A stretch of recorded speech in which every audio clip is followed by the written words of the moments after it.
This is TJ Legacy, host of the Soapboxx Podcast. The live stream will start shortly, but make sure you like our Facebook page, follow us on Instagram, and tell all of your friends and family that the most infamous podcast on all your streaming services is about to go live. TJ, what's goody? It's HB. Can I just big you up real quick with what you're doing with the Soapboxx? Listen, anytime somebody takes their platform to educate and inform the culture of hip-hop with politics, pop culture, doing what you're doing and being responsible with your platform, I can't do nothing but salute you, TJ. Keep doing what it do. Keep repping for the culture. Nothing but love and respect for me, baby. Peace. Tell me what's really good. It's Peter Rosenberg, Hot 97, ESPN, WWE, Cheap Heat Podcast, all that. Big shout out to my peoples over at the Soapboxx, all right? My man TJ, Legacy Cole, the whole Soapboxx crew. Incredible new podcast, all right? Politics, pop culture, hip hop, even wrestling on occasion. It's all there. So go subscribe and make sure you tune in to the Soapboxx. TJ, what up, man? Appreciate you. Peace to the planet. Charlemagne the God here. What's happening, TJ Legacy Cole? Salute to you, King. Salute to the Soapboxx Podcast. The Soapboxx Podcast is an independent black media podcast, and they talk hip-hop, politics, pop culture, mental health, social justice, a lot of my favorite subjects. Check them out, man. Tune in, subscribe to them. You never know. I'm out here looking at all the different podcasts that are moving and shaking out here because, I got the Black Effect Podcast Network, so I'm going to be checking y'all out, TJ. All right? Keep working. Yes, Charlemagne the God. We are working. We're still building. Welcome to the Soapboxx Podcast. I am your host, TJ Legacy, and we are live and in full effect. It's not Thursday, it's Wednesday. For those who are watching us, happy Cinco de Mayo. For those who celebrate, we are here with the crew. As you can see, in all of our glory, what's going on? All the way from up north, the lady of the north. What's going on? Jesse, what's up? What's popping? Can you hear me? Because I'm always on mute. Very awkward. Yes, I can hear. Yes, we can hear you. And all the way from Tallahassee on the hill, what's going on, Javonni? Nothing much. Happy to be here. What's up, y'all? What's going on? And Alan, all the way from the NYC, what's going on, homeless millionaire? Yo, what's the word? What's the word? I'm feeling good, man. TJ, how you feeling? Yo, man, I'm actually feeling good. Went to the gym today, drinking my fruit smoothie. I was just saying earlier off air that I was looking at Javonni's outfit, and first of all, our ladies look lovely as ever today on this episode. Shout out to y'all. Look at you. But I was talking about I was saying Javonni's fit makes me want to go to the beach. I haven't been to the beach in forever, so I definitely want to see if I can take a trip out there now that Ron DeSantis and the Florida governor has declared that COVID is over. So I was just like, I might as well just social distance on the beach somewhere. What about y'all? Hey, y'all got any plans? Anything special or anything that y'all got planned for in the future? Anything that y'all plan on doing? I'm trying to be outside too. Speaking of, you've been outside. If y'all follow Jesse at Andrade Me, Jesse done had the baby and don't know how to act. She don't stay home. She is out here living her best life. Living her life. I'm trying to be outside. Life. If I could bring my baby with me, he coming with me. I'm gonna need you not to bring your baby to the bar with a backpack. Like it just Who does that? Really? Huh? You said you could bring your baby with you. Not to a bar. Oh, okay. I was just, No, we not doing that over here. We outside, but we not doing all that. Yes, and your birthday was last week. Yes, it was. So what did you end up doing for your birthday? My girls took me out to a brunch in Lowell. It was at this spot called Estefania, and what they do is they have different type of themes. So the theme was Selena. They didn't even know how much I love Selena. Like my boyfriend, he'll be like, anything for my Selenas. I love me some Selena since I was very young. So it was super, super dope. They played a lot of Selena music. There was a DJ there. He played different types of music. We got stupid drunk because they had a bar. They had this tower of mimosas, and they had just crazy ass drinks. So it was a good time. And you made it a point. You was like, I want it all. Just give me all the mimosas. They knew because let me tell you something. From the moment that I got pregnant, I was like, I want to get drunk. So they already knew what time I was on. Okay, so they did just that, and let me tell you, they did not disappoint. So shout out to my girls. They know who they are. Okay. Shout out to them because you had the baby and was like, on your mark.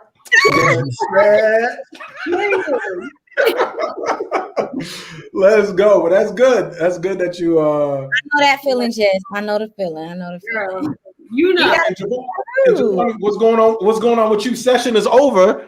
So Javonni's out here living her with the dress and the hat. She's ready to go on vacation. Right. She looking like a jumbo. I'm ready. Thank you, Jess. Thank you. Yes, I'm ready to go on vacation, but I'm still super busy with just working on my own personal business and things like that. But I do plan on going on vacation for my birthday at the end of this month. Yes, I am a Gemini, the one that you all love and secretly hate. Probably the nicest Gemini I've ever met. I've never met a Gemini I like. I didn't know that. I'm a Gemini, and I don't understand why everybody has problems with Geminis. So, girl, you know, whatever that issue is. But shout out to all my Geminis. I will be dropping my Cash App for all of my lovely followers and Soapboxx fans on here when my birthday comes up. So you should. Cash App name. But yeah, TJ. So that's what's been up with me. Where are you thinking of heading? I mean, I'm not gonna be there. I'm not gonna like show up, but like I'm gonna tell people when I leave. I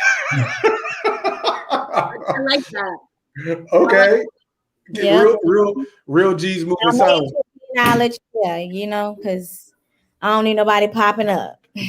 See, and that's why I preface my comment. See, you gotta be fellas, you gotta be smart. When you're having conversation, you gotta let them know. I'm not showing up. I just trying to make conversation and figure out where you're gonna be. You know. But ladies, if you're smart, you don't believe that, and you're just gonna go with the Javonni play regardless. Like to be announced. Yeah, it's to be announced. Thank you.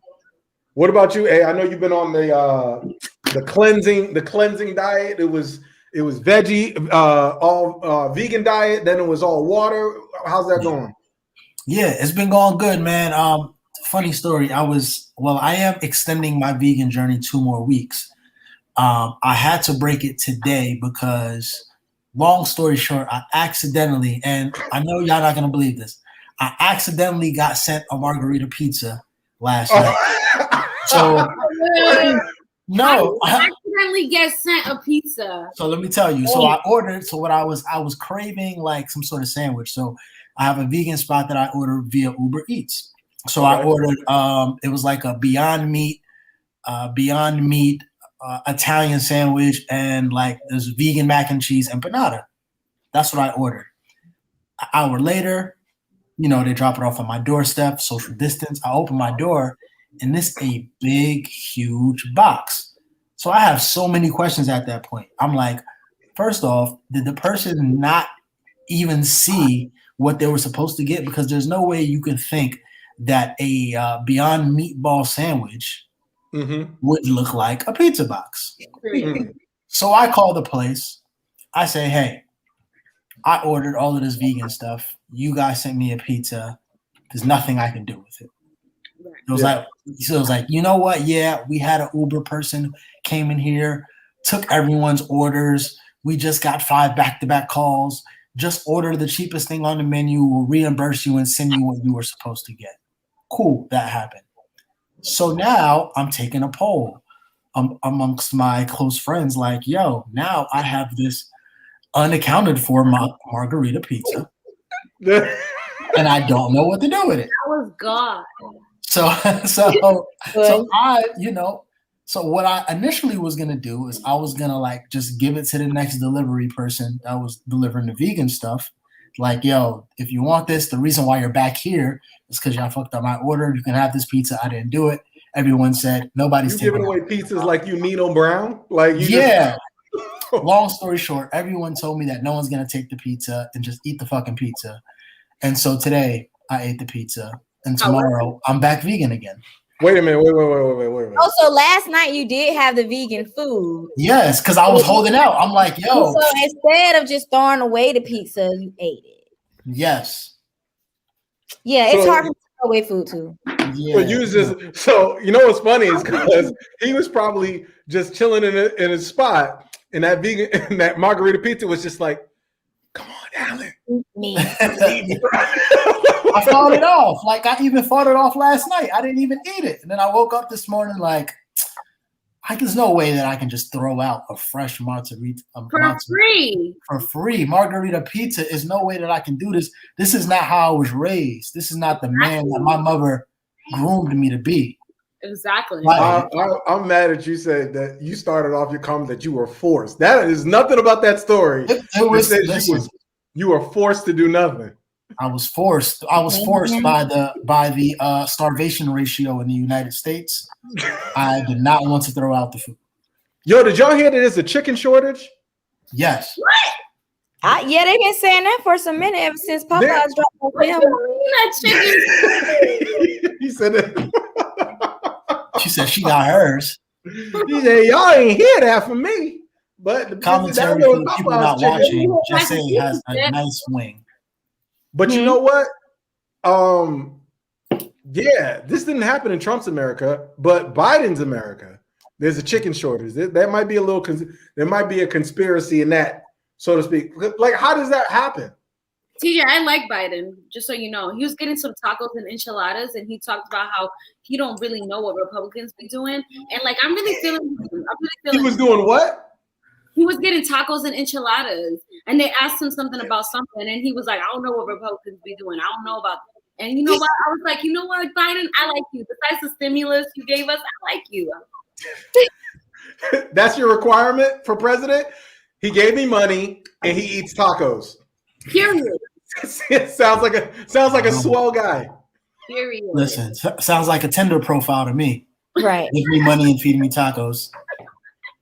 Look. Shout out to Soapboxx Nation. Soapboxx Nation says, "How do you have a chicken shortage?" Soapboxx Nation is concerned. We have all I know is Bojangles is coming back to. Yeah, all these little restaurants, sneaky restaurants, are showing up in Orlando.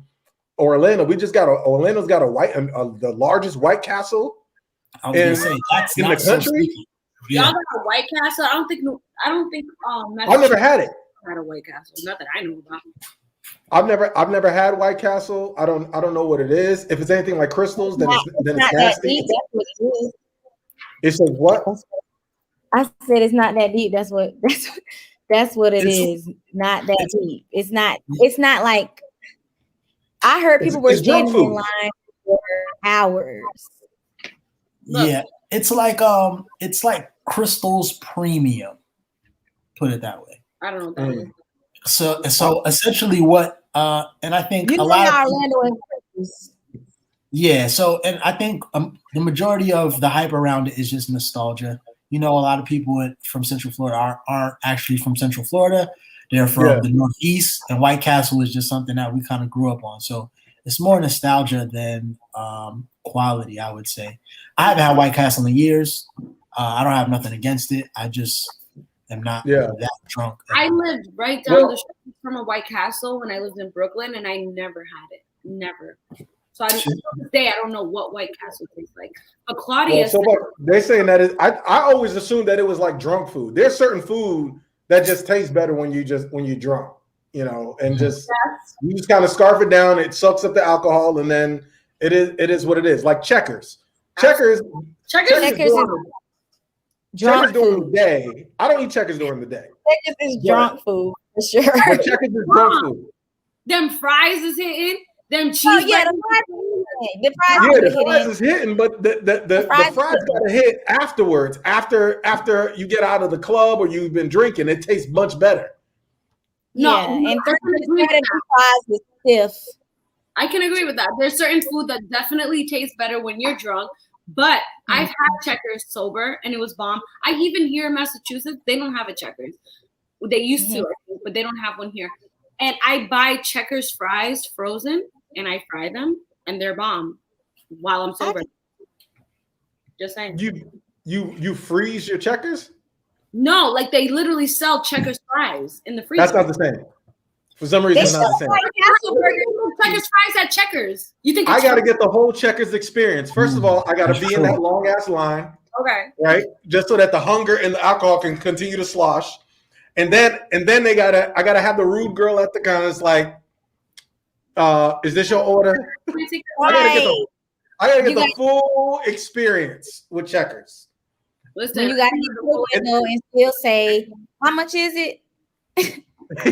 and then I gotta sit there and play Let's Make a Deal for some extra sauce. You see what I'm saying? And not only that, pull up with spinning wheels, playing their music. Yeah, you get a concert. You get a show. Right, homeless man gonna knock on your window and ask can he get a burger. Yeah, the whole Checkers experience is just something that is delightful that you just need. That I love. Well, let me tell you, I'm about to be in Florida in a few weeks, and see if it lives up to what you guys are saying. Okay. Where, are you going to reveal what part of Florida? Or are you going to be as mysterious as Javonni? No, that's where I went to high school. That's whenever I go to Florida, it's always either Miami, if I'm trying to party, or Orlando, or Poinciana. Hey, Pointside. Hey. Yes, I was to Poinciana school. Well, Orlando County in the house. Yes, 07. Orlando, y'all. Okay, but y'all heard me. Orlando is back open. Jess, they're not. No, they are. You see, it's about to be lit. Orlando been open though. Yeah, Orlando been open. Performance, and I'm a I've been to Tampa. Tampa was way open. Tampa was too open. It made me feel uncomfortable. I was down at Ybor. Yeah, I was at Ybor. I had my mask on. Everybody looking at me like I was sick. I was like, no, y'all not wearing no damn mask out here. TJ, look at the last comment about White Castle is the equivalent to Waffle House. First of all, Javonni, shout out to you because you brought me to my first Waffle House, okay? And that shit was... Oh, I did. Okay. What was this? I'm assuming that you're giving a positive feedback to Lean Robinson because... That's Bad Tie. Shout out to Bad Tie on the multiverse. Yes, and we had homie making us freaking balloon, remember? And the waffles was spanking. So please explain. I don't know what he's trying to say. Y'all are from Orlando, so can y'all explain that statement? No, he's from up north. Yo, I have Alan. Did you hear this? What? Yes. Because if my calculations serve me correctly, this is when we had our live show, correct? Mm-hmm. So you don't took Jesse to Waffle House on my birthday, which was a live show, which was our live show. Y'all were doing something else. No, this was something else. You said what, Jess? They were doing something else. They went somewhere. Remember? Y'all did something else that day. Yeah, I think y'all did. We ain't going nowhere. You see how we be trying to? Remember? You don't remember what happened? And she tried to nudge just to lie to her. To lie. Nah, I definitely was doing something that day. Trust me. If I can go back to I don't really remember, but I do. And Javonni's like, look, I don't too much care. I took her to Waffle House. Y'all didn't go. Right. But White Castle is good and Waffle House, yeah, it is. Yeah, Waffle House is busting. Yo, speaking of, shout out to Soapboxx Nation. Thank y'all for listening, watching, streaming, all that good stuff for this month and beyond. We appreciate y'all. Make sure that you tell your friend to tell a friend to tell a friend and to tell their ex-girl or whatever to make sure that they follow us on IG, on all the streaming services, Facebook, like our page, and our new YouTube channels in the link in the description. Go like our YouTube channel. Subscribers are definitely appreciated. But today, y'all, it is Cinco de Mayo for those who celebrate Cinco de Mayo. And I wanted to ask you, I've never liked Cinco de Mayo in the professional work setting because y'all ever go to a Cinco de Mayo potluck at y'all job? No. No. You have, Javonni? It's one of the most uncomfortable shit that you will ever be. It's so much cultural appropriation. Yeah. This is what you see at the office. You walk in the office, hey, good morning, and this is the shit that you see at the job. And you're like, and I'm like, yo, what's the deal? So I don't know. I've always looked at Cinco de Mayo as just like a big ass cosplay of cultural appropriation. Go ahead, Jess. Honestly, I was taught, and I can't remember where because I've had so many experiences, but I was taught that Cinco de Mayo is not what people think. Like, it's not about drinking beer. It's not about those. It's not about that. And that's honestly because of the way my brain works, especially when it comes to school. I don't really remember what it's about, but I know it's not about that. So I just wanted to point that out. We definitely appreciate that. Shout out to y'all still talking. So Soapboxx Nation is continuously talking. We went on a tangent and went on to like foods that people like, and apparently people's just like, you know, still talking about food, talking about, oh, I bring chicken to the potluck. I don't do potlucks, and I think potlucks are one of those things that now that you have a pandemic, you look at it and you're like, yo, why? You like no. Nah, why do we do that? Like, why do we have people bring food from their kitchen that you don't know what they did or cooked it or prepared? That's why the buffet industry is about to go down, because no one's gonna have people just touching their food. You know what else is weird? Why do we have people blow out birthday candles? That shit is weird too. Post pandemic. Wish. Yeah, but you also blowing your coronavirus breath all over them damn candles, and so that needs to. I don't think people will stop. I think people will stop doing that. But just, I guess. Dang, so you want us to fan the candles? No, just get me an individual cupcake for myself, and y'all just have that community cake over there with no candles. That y'all what you do is you just hold the cake up and then you just do a spin move. Just spin, keep on spinning until it goes out. And then it's like pin the tail on the cake. It's like pin the tail on the donkey. 2 birds, 1 stone. You know what I'm saying? I like that, Alan. Ingenuity. You just gonna spin around with the cake? Yeah, just spin around with the cake until the fire goes out, and then you pin the tail on the donkey, and then it's just like a cross section of birthday shit. You know what I'm saying? All right, bet.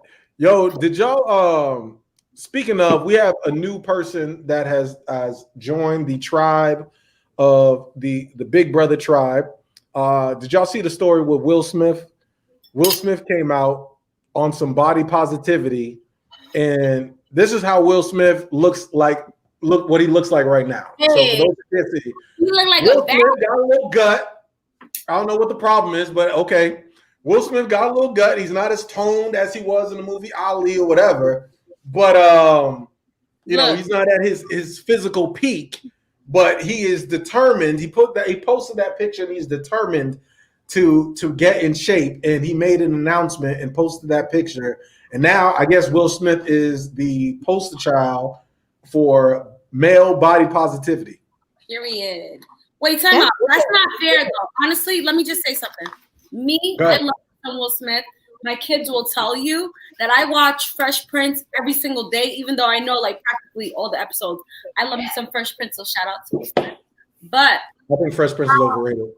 Okay, your opinion.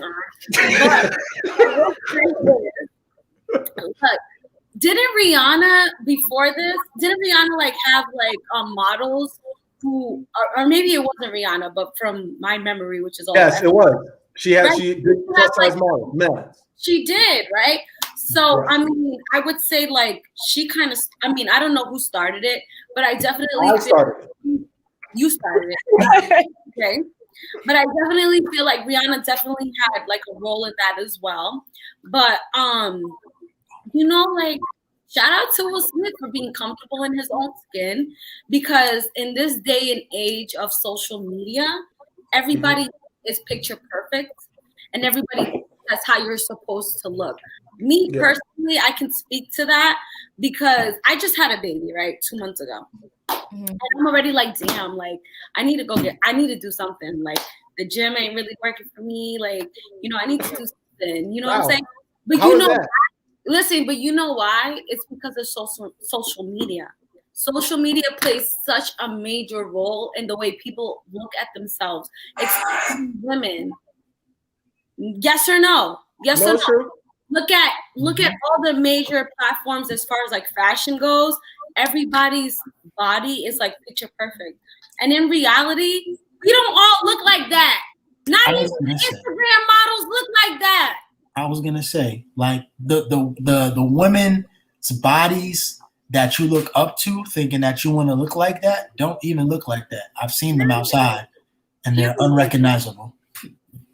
Well, no. I personally would like to find out for myself. Okay, I don't want to take your word for it. So, any Instagram models that want to prove to me that y'all don't look like that in person, I'm here. And but you guys got it. But listen, it's a double standard because look, as a person, someone who's a bigger person, right?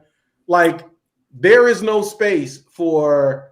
There's space for like this right here with Will Smith is out of shape, but he's not big. So this ain't like, oh my God, he's not going on 600 and save my life, my 600-pound life, right? So it's not, he'll be in shape in like 3 months. That's not. He's happy. That's not happy. That's stress. That's Jada stressing him out. That's a Jada guy. He's chilling. He's comfortable. He's eating what he wants. He's living his life. He don't feel like going to the gym, so he's not going to the gym. Like, I don't think there's nothing wrong with Will Smith's body the way he's looking right now. He looks happy.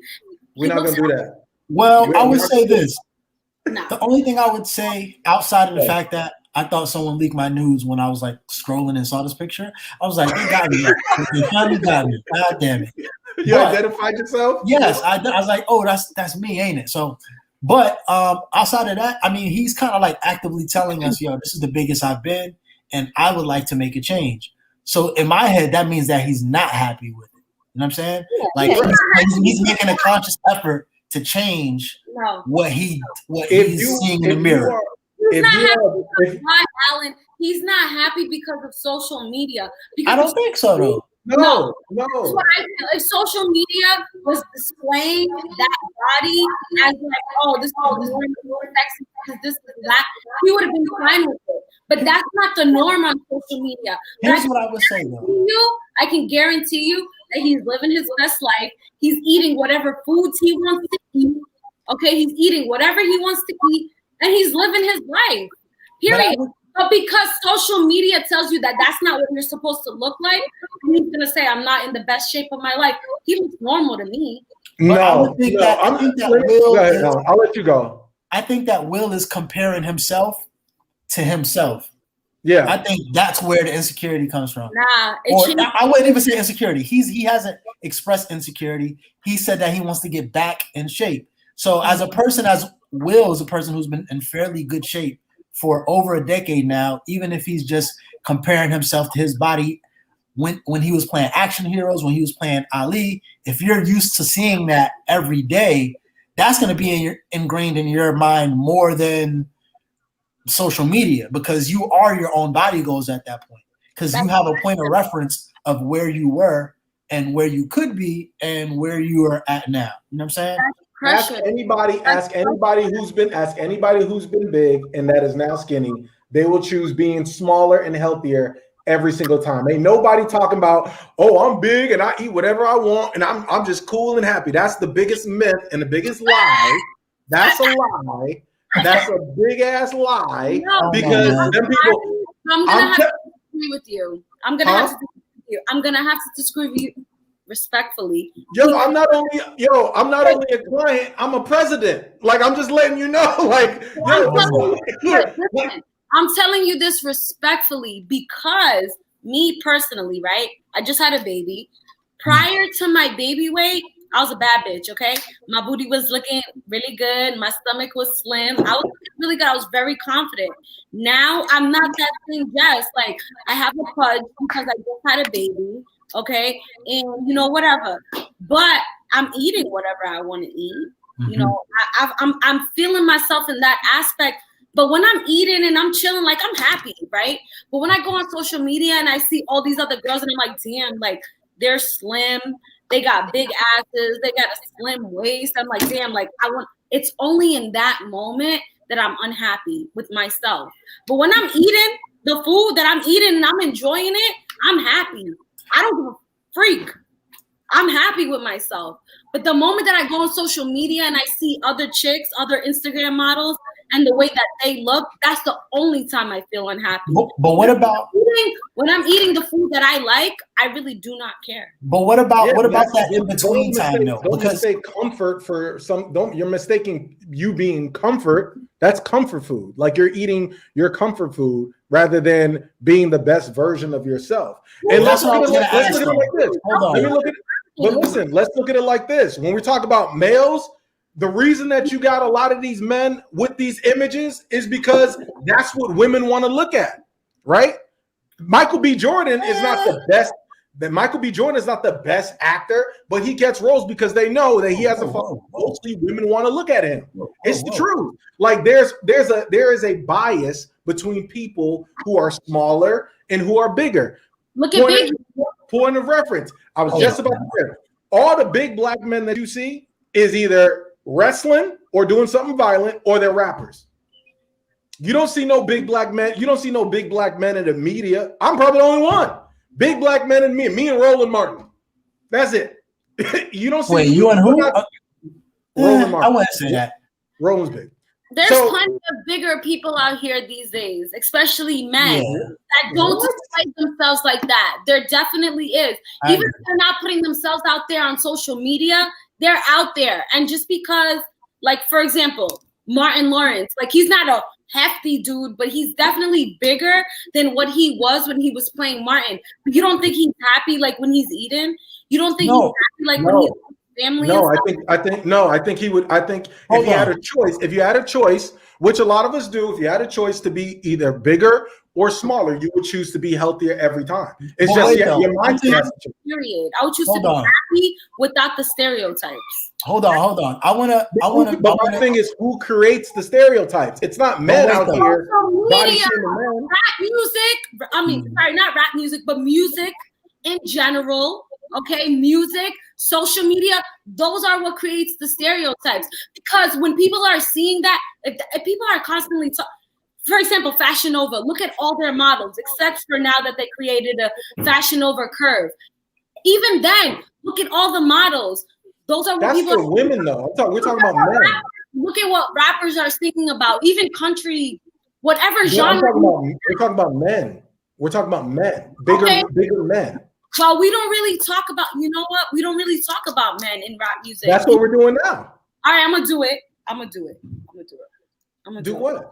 I'm gonna talk about men, and I'm gonna change the narrative. Wait, I have a quick question though, Jesse, before you do that, because your point of reference, I don't think your point of reference is fair. I think your point of reference being while you're eating, how you feel while you're eating, it may be an unfair reference because that's only like a small percentage time-wise of the day. I think anytime you're doing the guilty pleasure isn't your overall feeling about the guilty pleasure. It's after it's done and it's an hour later and then you're left amongst yourself, right?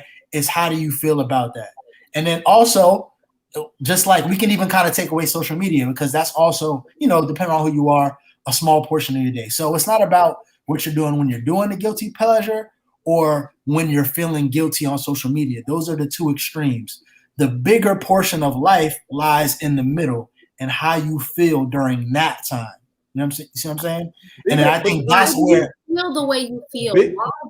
Bigger men are not accepted. Because you can be traveling the world and eating the best food. You can be at home eating the best foods. But why do you feel like, oh, damn, I feel guilty for like eating this. I'm not in my best shape. Why do you feel like that? Why? Because of the way the media portrays like how you're supposed to. Societal norms. You exactly. can be big. That's the same thing. Alan, but the thing is, we're not gonna just blame that. Like my thing is, like I grew up with this shit, so it's like, yo, we're not gonna just blame social media, like, and just be like, oh, well, that's the reason. Well, first of all, if you had a choice, and we're talking about dating, if you had a choice to go with a dude who's in shape or a dude who's bigger, 9 times out of 10, you're gonna go for the dude that's bigger. Don't tell me don't think about no personality. Why, TJ? Why? because of what media shows you're supposed to look like. No, because of preference. If we're gonna be honest, The media was showing that bigger people were like more attractive, and that was in. That's what everybody was gonna try to look like. But because the media shows that being slim and having a crack is in, that's why everybody wants to look like that. But isn't it? But the thing is, it's supply and demand. Where's the demand for it? I was gonna say, but you guys are saying but that's the thing. There's no demand for it because you have the more in shape people, right? If they had a choice, you don't think there's talented people out there that are big, but people equate. Oh, if you're big, you get typecasted. Oh, you either get the sassy role, you're the best friend, you're this. You're never a sex symbol. You're not, because guess what? Because they're gonna be like, oh, that's not relatable. Even if you look at the show Insecure. Remember, I came on this podcast and I was like, yo, they had a show where she was having sex with a bigger dude, and it was like hush hush, like, oh my God, oh, I can't believe I'm having sex with this bigger dude. Or when they talk about referencing big dudes and sex, it's always like, oh, like Nicki Minaj said, oh, big, he's like a big dude huffing and puffing, like as if big dudes can't fuck. Like, so these are the things that are being perpetuated out there, and these people get the opportunities. Like I just don't like the standard that, oh, well, you don't have an advantage if you are in shape, in shape or healthier rather, or if you're a beautiful woman. Of course, you have a more of an advantage in this world, but it doesn't just rest on, well, it's because of social media and the media portrays it. Yeah, it has a part to that. It has a part to it, but there's no demand. There's no demand for it. Speaking of, I just want to throw this out there before we move on, because I know this will be an abbreviated show. Marlon Wayans actually came out and was like, he too is joining the movement, because he said he's got to clarify that, brother. I said clarify that. He didn't come. Go ahead. Well, yeah. Marlon Wayans came out and said that he's having a body positive. He's going more body positivity. He's going to get himself in shape. All I'm saying is, all of that, as someone who's been all that whole, you can be a bigger person and you can sit there and be confident in who you are and your abilities or whatever. But this whole, like, I'm just going to eat whatever I want and I'm happy, and I'm thinking that Lizzo shit, that what Lizzo does, no, there's stuff internally going on that makes you do that. And I'm telling you, and I'm speaking. I do that, TJ. I do that. Yeah. You're not big. You're not big. According to you, but according to my normal body weight, let me tell you something. In high school, I was 100. Just say you're not a part of this tribe. Oh my Stop God. It. You can't. Perspective, but from my mind, somebody who was 120 pounds to now that I'm 150 pounds, that's a big difference. That's a huge difference. From being pre-mom to post-mom, it's a big difference. The way I was before to the way I was now, it's a big difference. So obviously, to bigger people, it might not be like, oh, come on, girl, like, shut up. Like, it's not that serious. I know how that feels, because now there's people that I see that look good and they're like, oh my gosh, I need to go to the gym. Oh my gosh, I need to work out. And I'm like, you don't need to do that because you look good. From my eyes, they look good. But from their eyes, they don't. So from other people, like, people be like, damn, girl, like, you already bounced back. Like, you look good. But from my eyes, no, I don't. Because I know what I could look like. So I know what I could look like. So Jesse, okay. So essentially, what I'm saying, this all circles back. What you're going through mentally is what I was saying Will Smith is going through. He's comparing himself to who he was. You're comparing yourself to who you were. No matter what everyone else says, it doesn't matter, because you've seen your quote unquote peak. And it doesn't matter what social media is telling you. If you look good, XYZ, if you know you can do better, or if you know you was built like XYZ, that is where your goal and where your mindset is going to be. It's about how you feel. Exactly. That's the part I don't like. It's not just social media. It's an everyday thing. It's a difference between how people interact with you on a daily basis. Like this is like a real thing. And I think just putting it off on social media is just irresponsible because it's a microcosm. No, because this is why microcosm. Listen to what I'm saying. Because if it wasn't for social media, even me personally, the only reason why I feel discontent with the way I look is because of that bounce back culture. It's because of, oh damn girl, like look at you, like you already bounced back, you just had a baby and look, you look that good, on social media. But if it wasn't for that, if people were glorifying the post body baby weight, I would have been fine. Like I would have been fine with the way I look. Like I wouldn't care, because when I'm eating something that I like, when I'm drinking, when I'm doing whatever I want, I'm happy. But when people place that, oh, like, you know, this is how you're supposed to look, that's the only reason why I feel the way I feel. But I finally get it. But now after listening to everybody, I disagree, because I feel like it's people who look good and still somebody can tell. I mean, it's people who look good and everybody can praise them, but they still may not feel good in the inside. Right. So like, so I'm just saying, like, even if people were praising you with the way that you look, to you that may help, but to somebody else, they still may hate themselves. Right. So then social media no longer plays a role. It's just what they're dealing with themselves personally. But why do you feel like that? Think about it. Why do you feel like that? I feel like may be a reason, but we know it's not social media. Okay, then maybe let's not place the blame on social media. Because you have not been big your whole life. That's what's crazy to me about your stance, is that you have not been big. You have not been big your whole life. You're a gorgeous girl. There's plenty of dudes on your social media. No. TJ, don't do that. Don't do that. Don't do that. No, let me talk.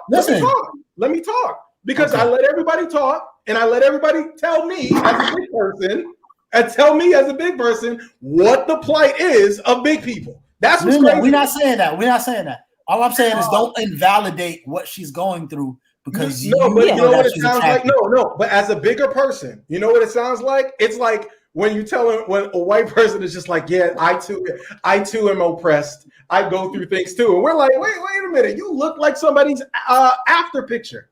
It's a goal, right?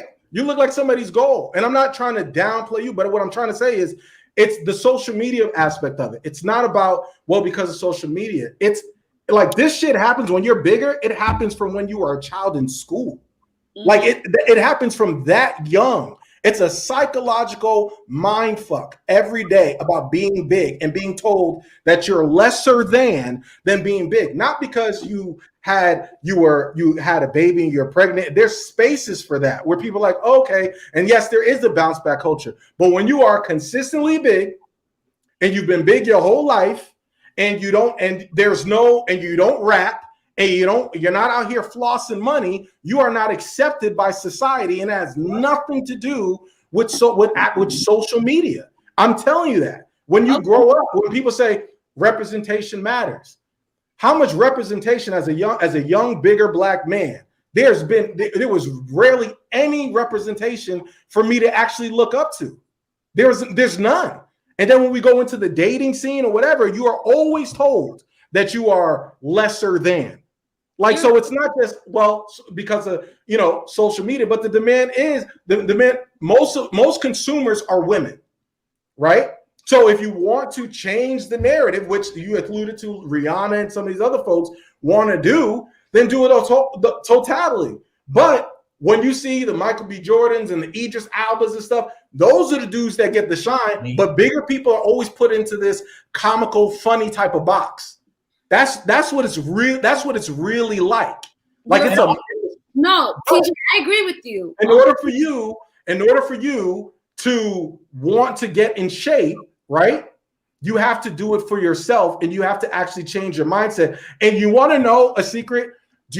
When bigger people are trying to lose weight and they're in the gym, they remember all of that shit. Every sly comment, every little backhanded whatever, every fat shame comment, all that shit when you're in the gym, that replays in your mind.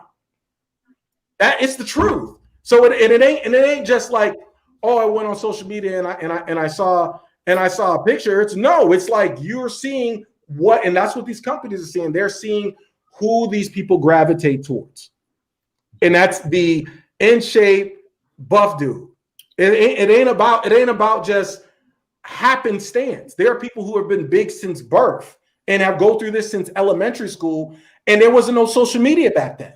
You're right. Well, TJ, you're right. But can we also reverse it and talk about skinny people and how skinny people get the same type of backlash, whether you believe it or not? Let me tell you something. I grew up a skinny girl my whole life, 100 pounds, 120 pounds, my whole life, listening to people say, damn, like, you need some meat on your bones, or like you don't look like you eat. And I know that you may not feel like it's the same type of thing, but me personally, I can tell you, growing up as a skinny girl, like that shit hurt. That shit hurt because, like, me personally, I was always trying to gain weight. I remember walking in Brooklyn when I was super skinny, like you don't even understand how skinny I was. And I will even, like, my family gave me the nickname Olivia. And if you watch Popeye, the spinach man, and his skinny girl Olivia, like that's how I grew up. You mean olive oil? Olive oil. Olive oil, yes. So they call me Olivia. They used to call me Olivia. That's still my nickname. Long arms, long legs, super, super skinny. I would walk in the streets of Brooklyn, and I remember like walking, and there would be people behind me like, oh, that's what no ass looks like. Like there would people be like legit be making fun of me because of how skinny I was. But that's not by choice. That was my genetics. That's how I looked. And people talk shit about skinny people just as much as they talk about big bone people. Look at Coyle Ray. Bullshit. That's not true. Look at Coyle Ray. Are you serious, CJ? Look at Coyle Ray. Look at Coyle Ray. Everybody talks shit about her right now because of how skinny she is. Everybody's talking shit about her. Okay? When you were younger, let me ask you a question. Can I ask you a question? I agree with you. Big bone people do get big bone is a myth. All our bones is the same. That's a myth too. You know what I mean? People talk shit about them, period. But skinny people, it's the same thing. There's skinny people out there trying to gain weight and they can't gain weight, and people talk shit about them. And for somebody who hasn't been through that experience, you're not going to understand. But I for them. All right. Yeah. Before. Let me ask you. Can I have a question? No, wait, TJ, hold on. I want to ask a question. Before we do this, though, before we do that, TJ, I just want to say that I want everyone to understand that it's kind of like that. Anytime you're dealing with something internally, right? A lot of times it is hard to see outside of your experience. It's also kind of like the question, what's heavier, 50 pounds of feathers or 50 pounds of pennies, right? It's both 50 pounds at the end of the day, right? So we have to be conscious of that. Two, now, of course, like I said, a lot of times if you're dealing with something internally, it may be hard to look externally and see how percentage wise things are being portrayed, just from a societal point of view. And three, I also want you guys both to remember, TJ and Jesse, is that I do believe that there's like an 8 year age difference, right? 8 years, something like that. So TJ, so your first thoughts are way before social media. You've lived in a society without social media, so social media is going to be secondary when you're talking 34. It ain't like I'm that old. I'm talking. I said the difference. Actually 40. No, I said like, no. But listen, let's be real though. 8 difference is like that is a generation.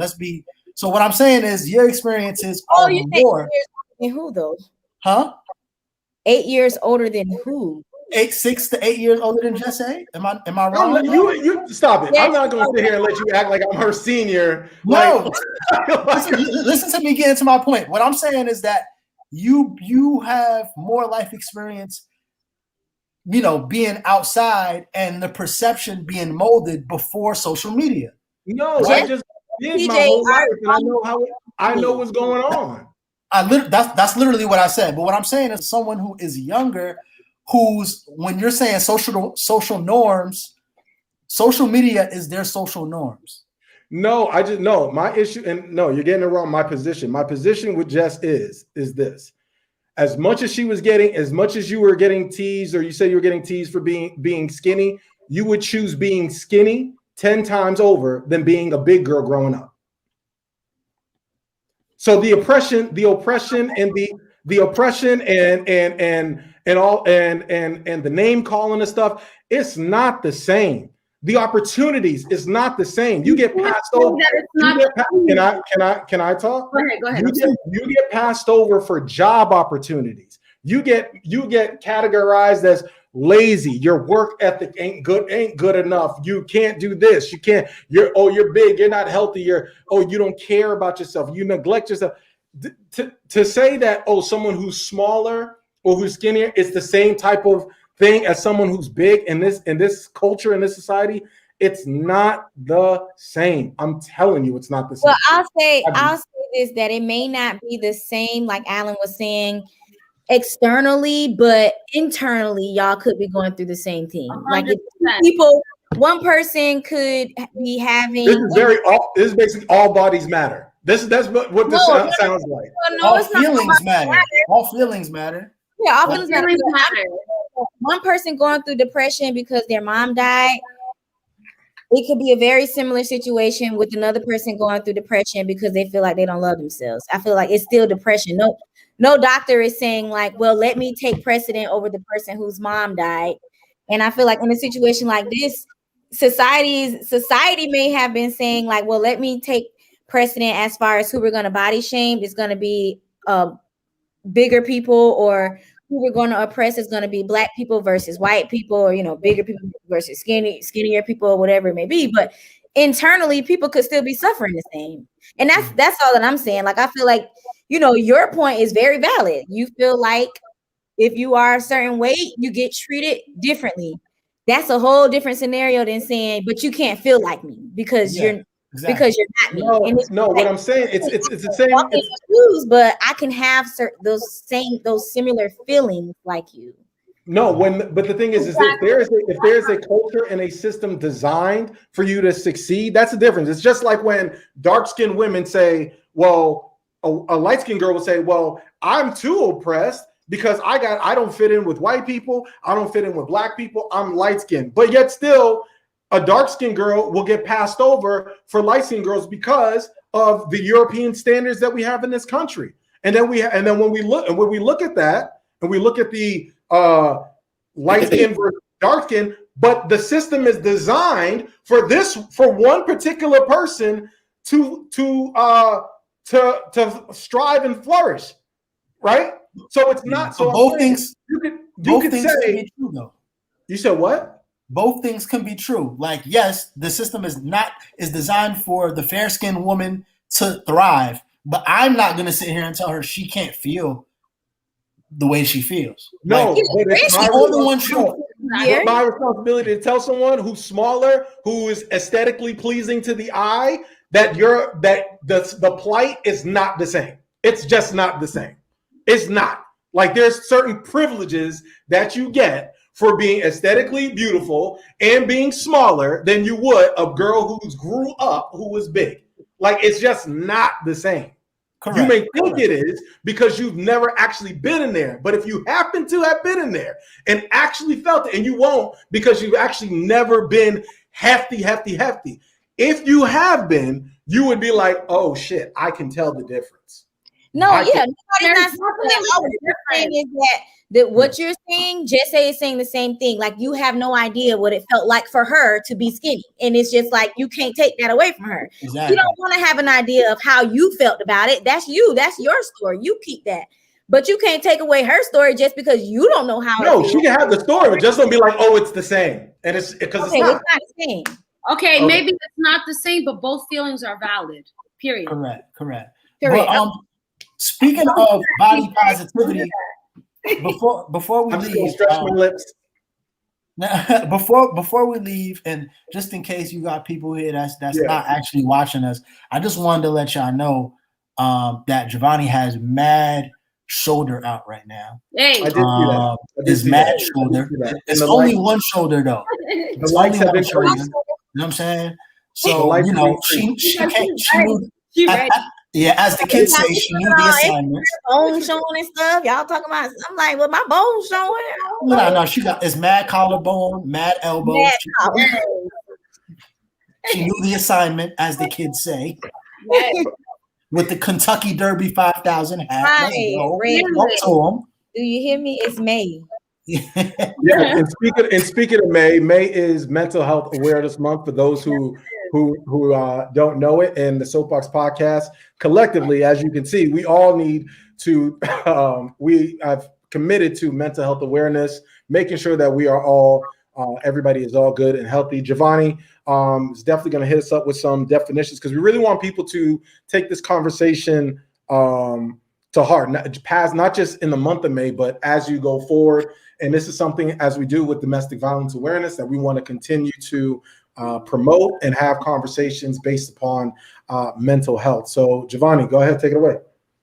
Yeah, just going back, not necessarily all the way back to the conversation, but I do feel like it is very hard for a lot of people who go through things mentally sometimes to talk about it because their problem may not be as crucial as what other people may go through in life. Like a lot of times people stay in relationships that they're not happy with because they was told that you make it work unless you're getting dragged, and it's just like, well, the other side of it, I'm not happy. I don't want this relationship. People have kids with people who they don't want to be with. They think that's the right thing to do, but mentally they aren't happy, or a person isn't making them feel happy.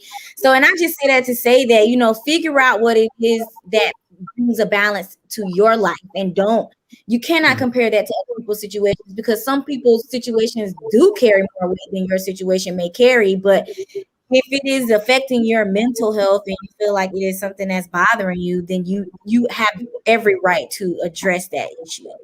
And you should be able to tell somebody about it without feeling like it isn't a valid issue. So with that being said, I just wanted to talk about some signs of mental illnesses or maybe signs of depression. And it can be very simple. The definition can be simple, but it can still be a big thing. So if I just say feeling sad or down, I don't want you to think like, well, everybody feels sad or down, but it's just like, yeah, it's levels to it. Feeling sad and down, every time you wake up in the morning, you crying, or if you at a red light and somebody beat the horn because it turned green, and they waiting on you, and then you freaking out, having an anxiety attack, crying, oh my gosh, I'm a failure. Yeah. Those are really signs to pay attention to. Confused thinking or reduced ability to concentrate, excessive fears or worries, or extreme feelings of guilt.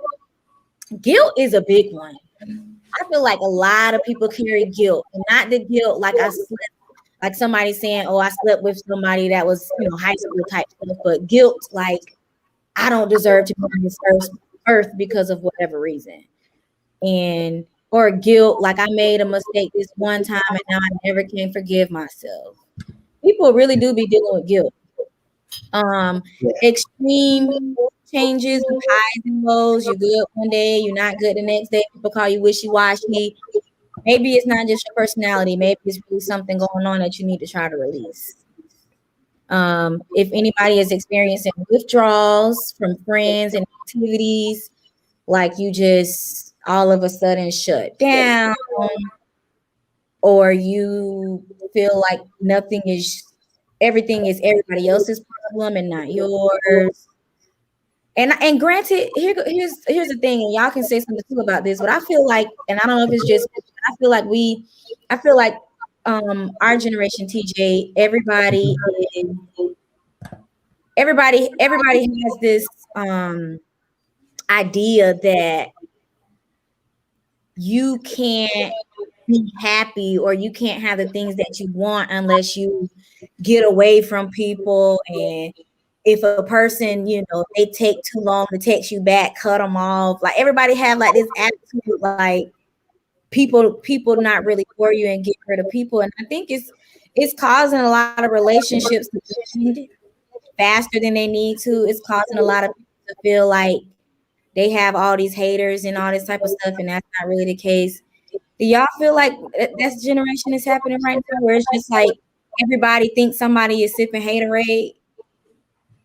I think that, I mean, I'm one of the people, like, if I tend not to put people in position to fail in my life, so I don't put certain expectations on people. Like, if you're like a close friend and I hit you up, like, I'm big on that, on the text message thing. Like, that's something that if I'm hitting you up and then I don't hear from you and I text you, and I don't hear from you for like days or whatever, then that's an issue or whatever. But it depends on the context of it. Like, if I know you're in business and you got things going on, everybody's got things going on in life and everything. But I think where it really comes from when it talk about mental health and people's perception, I think, especially when we're talking about relationships, I think it's hard for people to have. I think we just live in a society of a lack of accountability.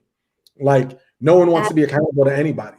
So if I tell you something about yourself and you don't like it, well, 9 times out of 10 in the dating world, there's about 5 other dudes that's just telling you in the ecosystem what you want to hear. So who you going to really feed into? You're going to feed into me, who's trying to build with you and tell you, hey, I don't like this?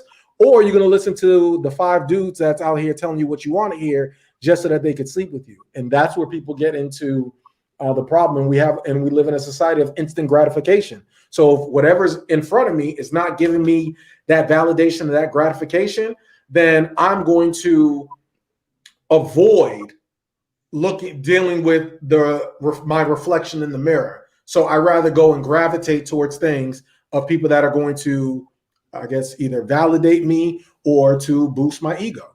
And so I think that's in our generation, that's where we're really we're dealing with a lot of that. Yeah. So it's important to keep people around you who are not only telling you what you need to, not telling you what you want to hear, but telling you what you need to hear in order for you to become a complete individual. And I think you got a lot of half-ass individuals walking around this earth right now who there's a lot of smoke being blown up in their heads, and that's just on that. And we all have that. Huh? I don't know why, but that is I'll say it's good timing, divine timing that you mentioned that, because literally one of my prayers today, like when I was talking to God and I was like, you know what? Yeah. Even though sometimes it feels uncomfortable growing in the direction where I feel like I should grow, that's what I have to do. And even though it makes me, I feel like it makes me uncomfortable to see other people not growing who I am close with. But I understand, like, you get to where you need to go. And if they, feel like if growth in a certain area is not really where their mindset is, that's nothing for you to deal with. You can't take things personal with what somebody else wants to do with their lives. Correct. But I think accountability is big. A lot of times, if your morals are different than someone else's, and you think that it's an accountability issue as far as where I feel like my standard should be and where yours is, then hey, it's just like you said, you just gotta alternate the circle a little bit and figure things out. But that's a good point. Yeah, we can't continue to put, and you'll disappoint yourself by trying to put everybody in the same box. Everybody is not the same. You got to deal with people on an individual basis, even with communication, right? Like, so even the way I communicate with you all individually on the podcast, like there's certain things that I can say that Alan would take in a certain way, because we have a rapport that I can say or have that rapport with you all or whatever. Like, we have a different sort of connection. I think that's whether it's in business or whether it's in relationships. And I think, when we veer off to the topic of mental health, you want to put people around you that are pouring into you. And I think a lot of times people can get fatigued because they're pouring into so many individuals. Oof. That their cup is empty. And I think when their cup is empty and there's nobody to replenish them, then you run into self-doubt, depression, having certain anxiety. And we have to become in a society, not to be preachy, but, and I'll just talk about my own self first, is that you have to understand your pathway being the culture you were raised, how are you raised, and what's your makeup, what made you you. And I think even in the relationship aspect, people aren't putting in the time to do that, to figure out the pathway. So when somebody does something that they don't like, they're like, oh, I don't like that. Oh, okay, so I'm gonna just go there, because people will do, I read in a book one time where they told me that people will do more to avoid a conflict or to avoid pain than to deal with reality, right? So yeah, just be cognizant. But I do want to say that we have the number down below on our ticket for those who are listening to us on our streaming services or watching us on YouTube, which you guys should definitely subscribe to. It's a mental health hotline. It's called 1-800-273, that's my dyslexia, sorry, 1-800-273-TALK, which is 8255.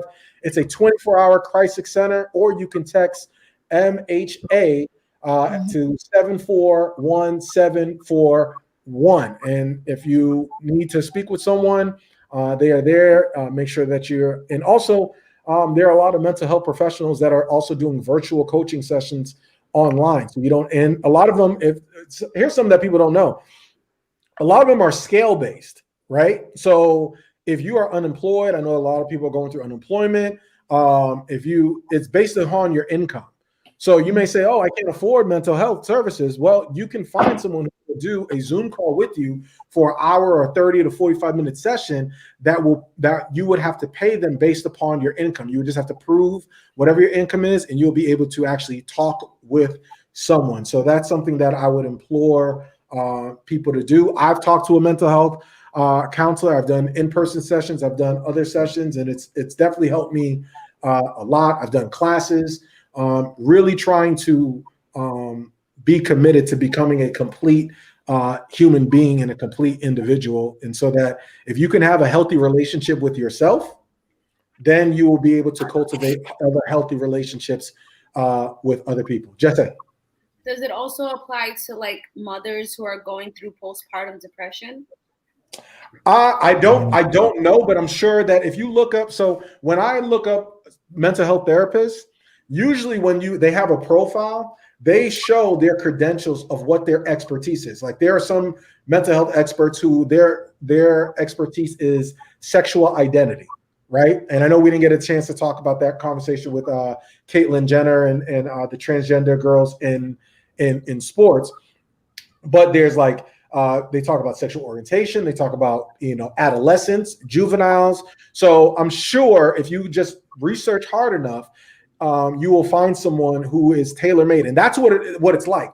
Actually, finding a mental health therapist is very much like dating, because they're not all the same. Like you won't always have a rapport with the person who's talking, because quick story, I talked to somebody, a mental health counselor, and just because I interviewed them, and I was like, hey, I'm looking to get a mental health counselor, and she was just too positive for me, and that doesn't work. She was just like, well, I'm so glad you called. You did such an awesome job. It was just amazing. Oh, and what are you, and who are you? And then as I said, it was just too much positive reinforcement. And I need somebody to just be like, cut the shit. Like that's something that works for me. So it all depends on who or what you need. Go ahead, Jesse. And it can also be, and I don't like to bring race into like everything, but it can also be a race thing. Sure. Because you might have a therapist who cannot relate to you. Me personally, like when I sought out mental health help, my therapist, she didn't relate to me. So like a lot of the things that I was talking about, like she didn't really understand. So she was advising me to do things, and it was like, well, this doesn't really align with my culture, so it really doesn't make sense to me. So I feel like that's another important thing. Like if you find a therapist or someone who doesn't really match with who you are or like what your values and morals are, don't be afraid to just change that path until you find somebody who can, relate to you. Yeah, absolutely. One last thing I will say on the mental health topic is when you are when you go see a counselor, one of the things that we're not mental health professionals, so you guys make sure you call the number, seek out mental health. I'm just speaking from my experience. But when you go talk to a mental health counselor, one of the main things they tell you is basically you have to seek out an accountability partner, someone who's going to know you through and through, someone who's going to, not even through and through, but someone that can help. Like if you say something, like as a man, one of my principles is like, if you say you're going to do something, then you do it. And if you can't, then you explain to the people who you let down why you can't do certain things. But keeping your word and having integrity is really big. So sometimes you need to have that person in your circle, because a lot of times not only self-doubt, but we'll have that self of making excuses, that not making excuses for your condition or making excuses. Even when we're talking about going to the gym or working out, we talked about that earlier. You need someone to be like, hey, you need help. Hey, what can I do? What can I do for you? Or for somebody to be like, get your shit together. That's big. And I think a lot of times when we see a lot of young professional athletes or some people doing that, you got so many or musicians or people in entertainment that get through in these trouble. You're like, you see that they don't have the people around them. You got a whole bunch of yes men just giggling and laughing, but and laughing at all your corny jokes, but no one is actually there for you. And so I know we're going to transition to more of the story, but I would implore everybody to seek those people out and try to identify. That's one of the first steps. Try to identify who those individuals are. Let's hit it. Let's get to more of the story. I'm gonna start with Jesse. I'm gonna go ahead and start with you. What's your moral of the story? My moral of the story is fuck social media. Fuck social media. Let me tell you guys something. Social media will have you thinking that you need to go get a BBL, that you need to go get a tummy tuck. Fuck that. If you're happy with yourself and you're taking care of yourself the best that you can, then that's what you focus on. Yes, it is important to be healthy. It is important, especially if you have a history of diabetes, hypertension, all of that, to be aware of that. But fuck social media. If social media is telling you or making you feel like you need to go get a BBL, which is a Brazilian butt lift, where they take fat out of other places, out of your body, and put it into your butt, so you have a slimmer waist and a bigger ass, or making you feel like you just had a baby, you have loose skin, and you need to get a tummy tuck. If social media is making you feel like that, fuck that. If you're happy with the skin that you're in, please do not conform to what social media is telling you need to look like. Be happy with who you are. Eat what the fuck you want to eat. Period. And that's it. Okay? Sorry. You know what? I should not be using all these bad words. I'm just really passionate about what I'm saying, because when it comes to social media, I'm sorry, but I truly feel like social media has a big influence, especially on the younger generation. And I feel like younger girls now who haven't had babies, who are going to have babies and are going to feel insecure about their bodies, should know this. Be happy in the skin that you're in, and know that bounce back culture is not necessarily for everybody. Yes, some women can bounce back just like this, but other women, it takes a longer time, and that's okay. Just be happy with yourself, trust the process, and when you're ready to go back in the gym, you go back in the gym. But in the meantime, be happy with yourself, be happy with your baby, and that's it. Period. Word. Alan York, what's your moral of the story, my man? Oh man, nothing too crazy. I mean, for me, the moral of the story, just between the conversations and within the pod and externally outside the pod, and just looking at things, is really important for us to know that we are more alike than we are different. You know what I'm saying? So we are more alike than we are different. Yes. Love each other, be kind to each other, because at the end of the day, who would have knew that me and Will Smith had the same abdomen in 2021? You know what I'm saying? Me and Will Smith are more alike than we are different. You know what I'm saying? So That's the more of my story. We're more alike than we are different. Be kind to each other, love each other, and enjoy the rest of your Cinco de Mayo. Word. Javonni, what's your moral of the story? And please tell us about your new project and all that other stuff. Let us in. Don't be selfish. Let us know. You know what I mean? And the shoulder. Right? Okay, yeah. We're gonna do wide shot for Javonni's shoulder for all the likes. There you go. For me. But yeah, so I have a new business page. It's gonna be at JUSTDOINGHER.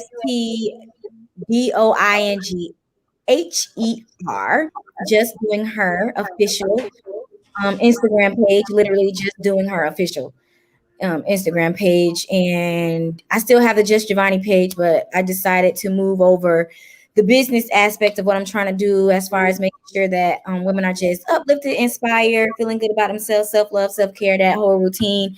And so I started this new page. Males and women have followed me, so it doesn't discriminate against anybody.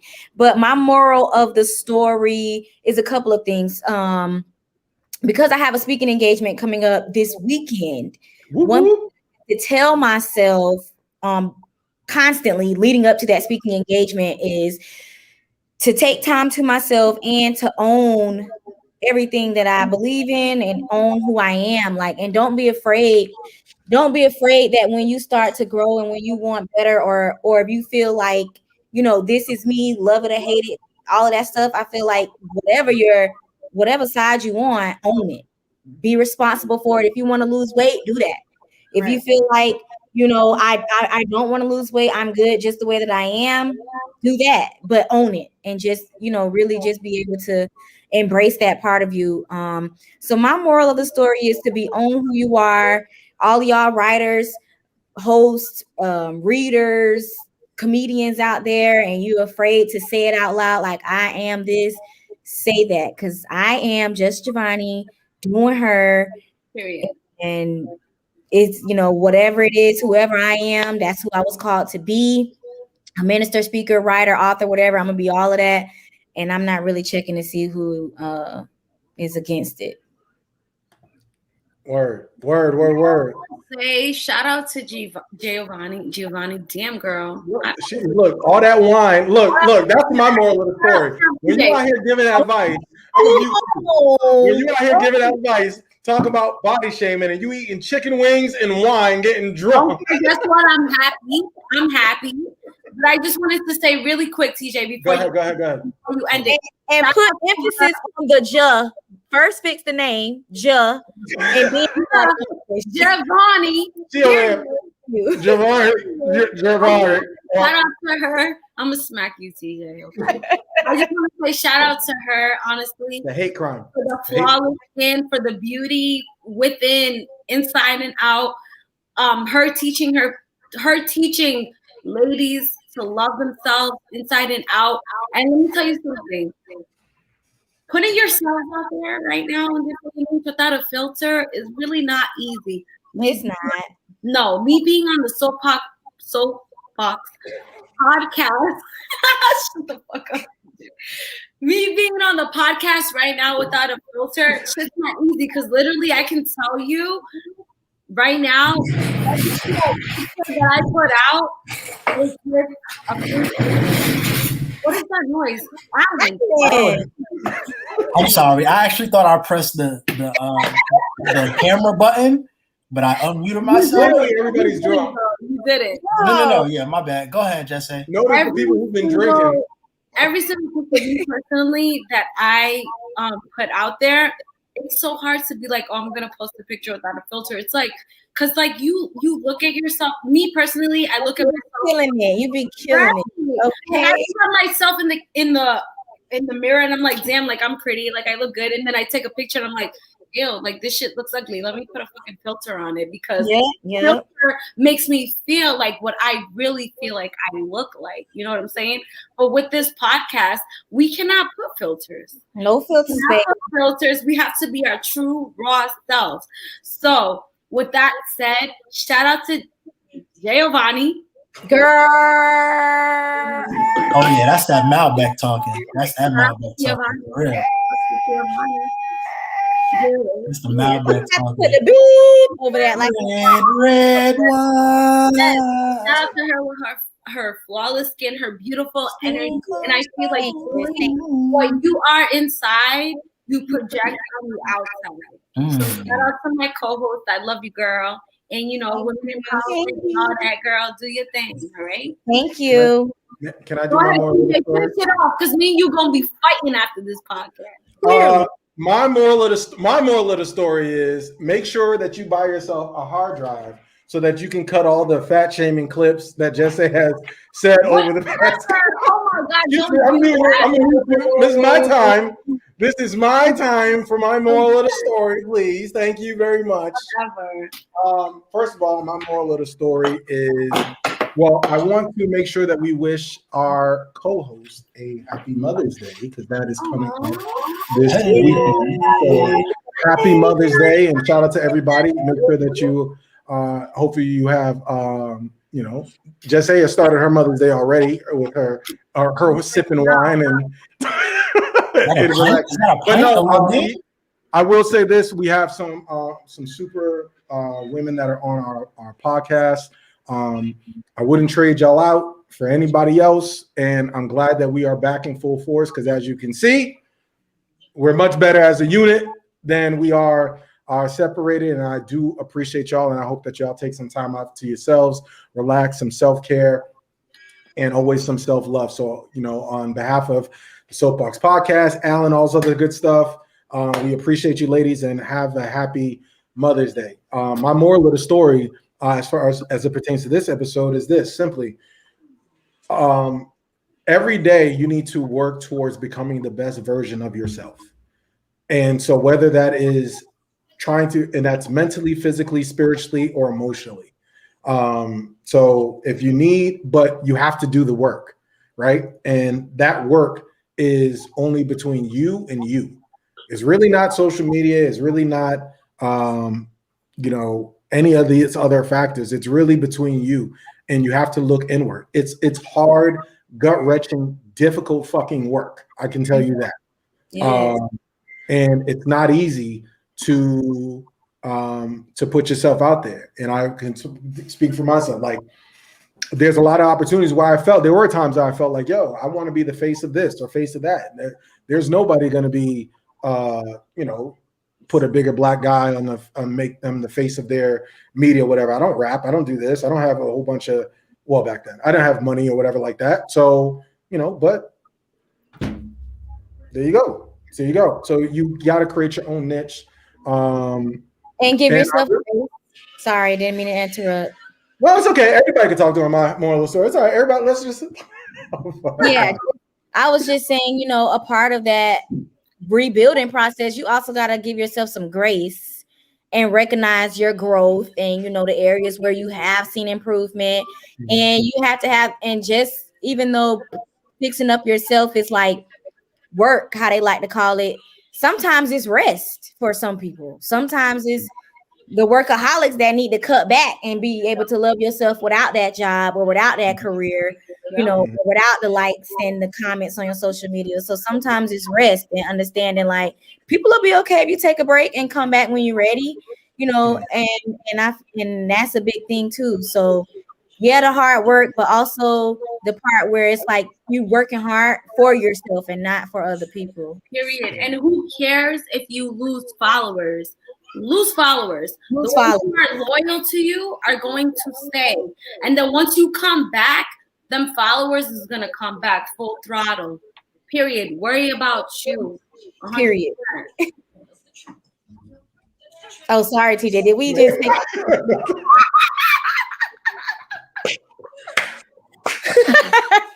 Look, my ass ain't gonna tell y'all to, like Jesse, tell y'all to keep eating, and I'm not gonna tell y'all to rest. Look, take your ass to the gym every day, and even if you don't know what you're doing, just make sure you go and be consistent, because consistency is key in this game, and put in some work. Don't you take no rest. Oh, did you not take a vacation? Ma'am, look. Did you not take a vacation to rest? Yes, but when it's time to put in work for yourself, emotionally, physically, financially, make sure you are putting in the work and have work-life balance, which I was going to get to. Oh, okay. But yeah, so do that and try to become the best version of yourself. And if you need to do something, look, I always tell people, I'm not against any sort of, if you need to do, just love, they say love yours. Make sure whatever you are doing, you're doing it for yourself because it makes you feel good.